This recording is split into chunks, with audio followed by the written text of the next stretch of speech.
Hello everyone, it's Lavrentia Valiona here, and my nails are back after the New Year's manicure. These are the very same ones I did during the live streams, but there's one little catch. They've been filed down a bit, they were a bit too long. Here I'm testing a new bit with this unusual blue-green pattern. Don't even try asking what kind of bit it is yet, everything is still in testing mode. All I can say is that it has a very unique cut, and it removes material in really large chunks. The only thing is, this isn't the manicure I should be testing the bit on because here the color is applied directly under the gel. Next, I take out the pusher. For everyone asking about these magic bags, I have an autoclave, and these are special bags made specifically for autoclaves. They won't work for dry heat sterilizers. Here I have the Nippon Nibers pusher. This pusher is unique and amazing because it's basically an exact copy of an orange stick, except it doesn't fray, which is really convenient. The cuticle is not complicated, so I gently push it back, and then I take a 180 grit file also from Nippon Nibers. I lightly prepare the nail plate and slightly even out the surface. As usual, I use talc. Talc is in every manicure I do. This talc, as always, is from Domix. Nothing changes here at all. Next, I begin the e-file treatment.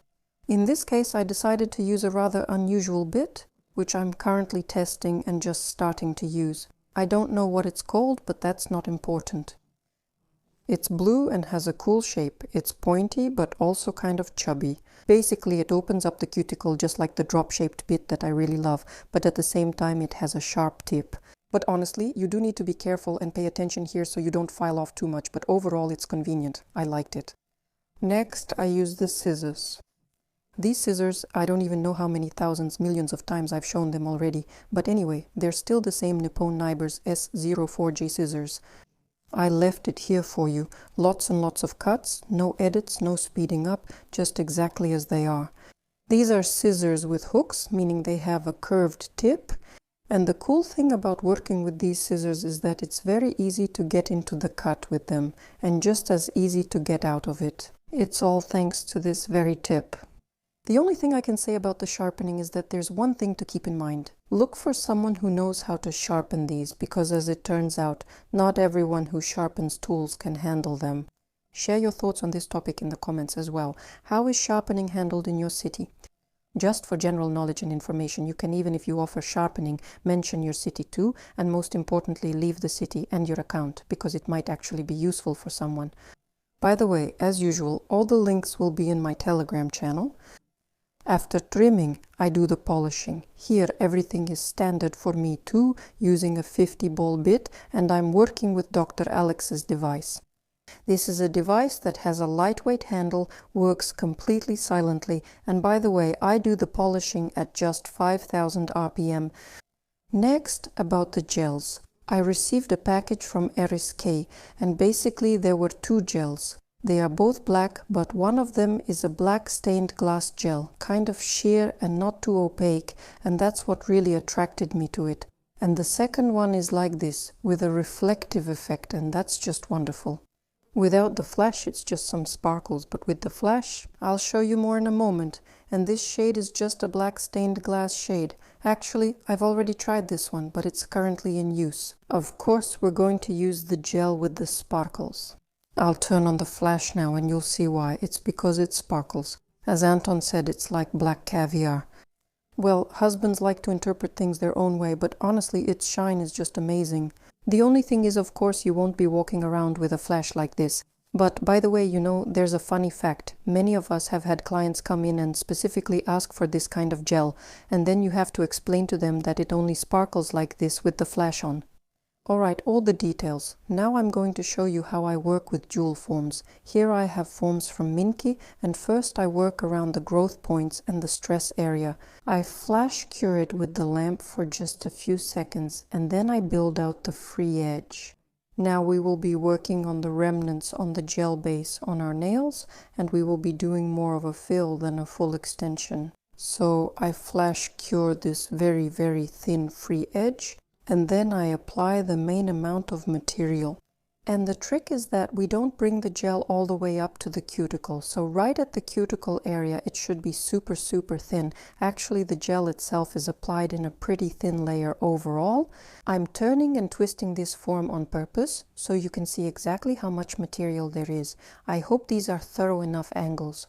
On the sides, it's almost transparent. Here is our poor nail that doesn't even have an edge at all.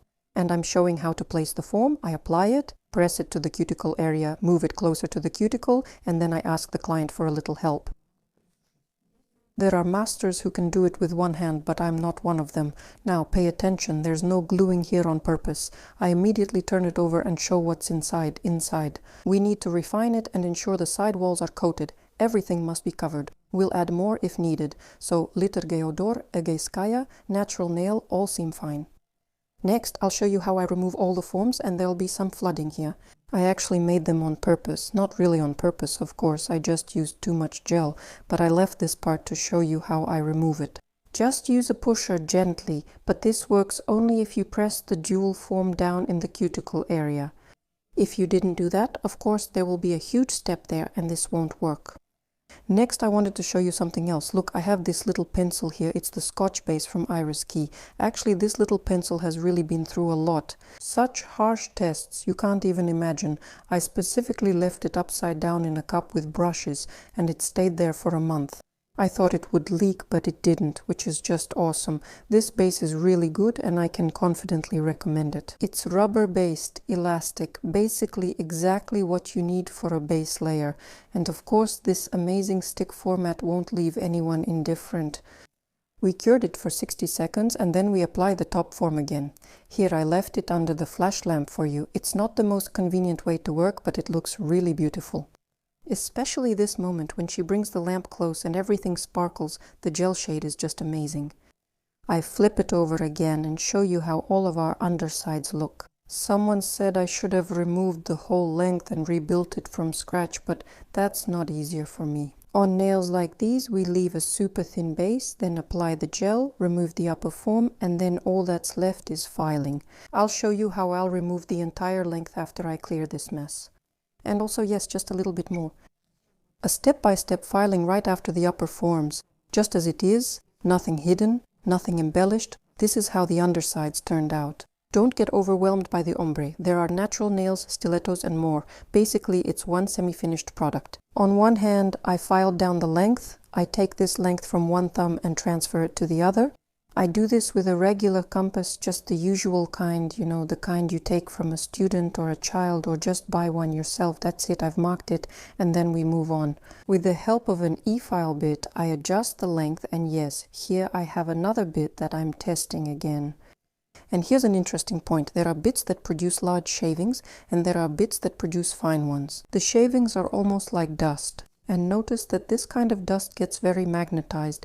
It sticks to your gloves, and then you say that your vacuum doesn't suck well. Here I'm showing how I peel off the side wall and how I've filed it. So here I've peeled it off. I'm using the file on one side, and we'll do the same thing on the other side, and of course we'll file along the free edge as well. But I want to say that the shape won't be like this. By the way, I was working with forms from Imenka. I forgot to show you. They have a new blue box with a wider range of sizes and completely different forms. I really like them. I think this is already the 4th or 5th manicure I've done with them, and I've only been using them for a few days. So I used the Dr. Alex device and another bit, and satin as well. 23,000 оборотов. And now I'm also showing step by step how I file, just a reminder that we've already filed the sidelines and the free edge. And then I take a fairly coarse bit. Here I have a green Christmas tree bit. I'm also testing it. I won't mention the manufacturer yet. And I'm watching how it files, so I'm filing very slowly, very thoughtfully, and very deliberately. Right now, because I need to make the gel layer thin. I'm creating an arch because next I plan to file it from a ballet shape into, well, probably an almond shape. You'll see how it turns out for yourself. And we'll be filing off the old gel, we'll be filing the natural nail, and then we'll also do some filing with a diamond bit. So, well, yes, with jewel forms the shape is ready right away, but there are some nuances you'll still need to file, and you'll need to file quite a bit, actually. But on the other hand, for me, filing from the inside is kind of a meditative process. I can probably even compare it to picking at things in podology when you're constantly digging something out, but of course you do need to get the hang of it. What's good about the fur bit is that it has straight sides and it fits really well right into the groove, right under the nail. Well, for me it's quite convenient, but let me know your favorite bit shapes. Here, I'm doing a rough filing, checking that, well, it's already gotten a bit thinner. And that means that now, after this kind of filing, I can take a nail file and shape it the way I need, but after that, I'll still need to file some more. Well, this is just my filing technique. Someone else might do it differently, but I like it this way more because filing a thick nail and removing the corners would take a really, really long time and be very, very inconvenient.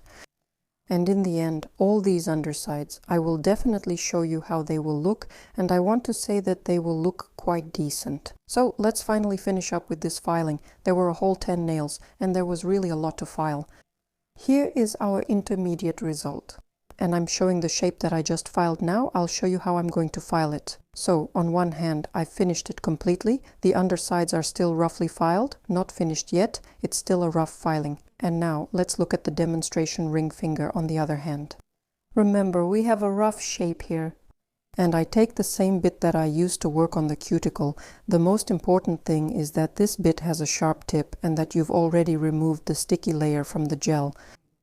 Well, that's exactly what I did. Everything came together here. Everything worked out. Because tiny ridges, tiny areas of flooding, they'll always be there. Even with a super clean print, they'll still be there, so you need to even out the surface. Perfectionism took over. I grabbed scissors and trimmed a little more. So, what we do is take the file, hold it at a 45-degree angle, and just file off the corners. Notice that I'm holding the nail, or rather the finger, very firmly. Otherwise, it will wobble in different directions. We get this kind of rough shape with a little corner, and then our task is just to smooth out that corner, and then we'll get something like, I don't know, an almond or an oval with a taper. In general, it's a pretty elegant, beautiful shape that suits my model well. After that, we take the drill bit again and remove the bulk from the inside once more. Why? Because when we were filing down the corners, the thickness became exposed again. Yes, I know it looks like there's endless gel, but it's just leftover old gel. Those are natural nails and they're sticky. Of course, you need to make this whole structure light and you need to make it elegant. As I promised, I'm finishing up with a diamond bit because the diamond works well on the skin and I'm not afraid that it will hurt the client. And now the long-awaited unboxing and demonstration of the Aeropuffing kit. I also got it from Meriski in this package, and I was absolutely thrilled with this thing. Look at how cool it is. I don't know what it's called, but it reminded me of that claw you see in toy machines. If anyone knows what it's called, let me know. I really liked it. So, in the set there's this grabber stick with a button and these funny little square sponges that look like, well, I don't know, makeup sponges. I guess they're made from the same material. The main thing is you don't need to cut these sponges, they're ready to use. This grabber stick is really convenient because before we used to do this with tweezers or bought those sets for Aeropuffing. Yes, the polypalette is just from Valbres, they sell them there, it's easy to find them. So now we have a really cool device, and the first thing I did was say that we need to get this for the salon, because the girls are really tired of washing those round puffs. Well, those who've worked with this know. So I'm picking up the paint. There's a nuance. I pick it up strictly in the center. I tap it on the palette and I tap it off, dab it off, whatever the right term is. Basically, I dab it right in the center. I had a plan, and of course I stuck to it. I decided to darken the very, very, very center as much as possible. Here I'm showing where the paint has been applied. Gel paint without a sticky layer. This is how it all looks. It's in 2 or 3 layers, I think, but it's done quickly, without any hassle at all. I cured everything. There's no stickiness. The surface was buffed. Next, paint from Yemen. Very unusual. It looks kind of silver, but with a holographic effect. Here I was stopping myself by any means possible from drawing some kind of swirls, because I needed to do something in the Zuma style. I'll tell you what they told me it's called. This is a Y2K style manicure. Yeah, I think I said it right, maybe not. Anyway, something in an early 2000s style or similar. There's this trendy thing among Zoomers, but to me it's just these exaggerated swirls, or just some kind of... I don't know. Honestly, it reminds me of a root, you know, those old tree roots. Squiggles. Basically, we draw this in a free-form style. The goal is for each nail to be different, so nothing repeats. Something like that. I think it looks cool. The only thing is my paint dried kind of weirdly, not very evenly. I think I didn't mix it well enough. But then we thought that everything happens for the best, and it actually gives it a bit of charm. Next we apply the top coat. Mine is from AM. We curse this little lint that got stuck. By the way, I couldn't remove it. No matter how hard I tried, I just couldn't. Degreasing isn't an option here, because if I degrease this metallic polish, nothing good will come of it. So, I just applied it like this, since I knew I would be adding a design later. I'm showing the undersides. I also covered them with a very, very thin layer of top coat. I think it turned out quite cute. Thin, light, beautiful, elegant, and nothing catches. Stop. It's covered. So everything should stay in place perfectly. So what was the plan? Randomly, in some places, we put these little half pearls, half spheres. I had something lying around. I don't even know what it's called. It's the pile where various design things are tossed together. There. I'm placing them on the base. They're all different sizes. I put them on completely randomly, in a way that looked pretty to me. I cured them a bit with a flashlight, then finished curing them under the lamp, and then I used the same top coat from AEM, and I'm sealing it. And we end up with this kind of manicure, so it's something a little bit gothic, I guess. I don't know. So let me know what you think in the comments. I think, in my subjective opinion, I did a good job. And tell me what you think about it. Cool or not, we had a great time. And of course, I'll show you how it will look with the flash. For those of you who are freaking out about the cuticle, like it's grown out, go take a chill pill. Because that's exactly how the gel spreads, and we thought it was a cool, smooth gradient. And when it grows out, you won't see any lines. And yes, it will last and won't fall off. That's all from me. Bye-bye.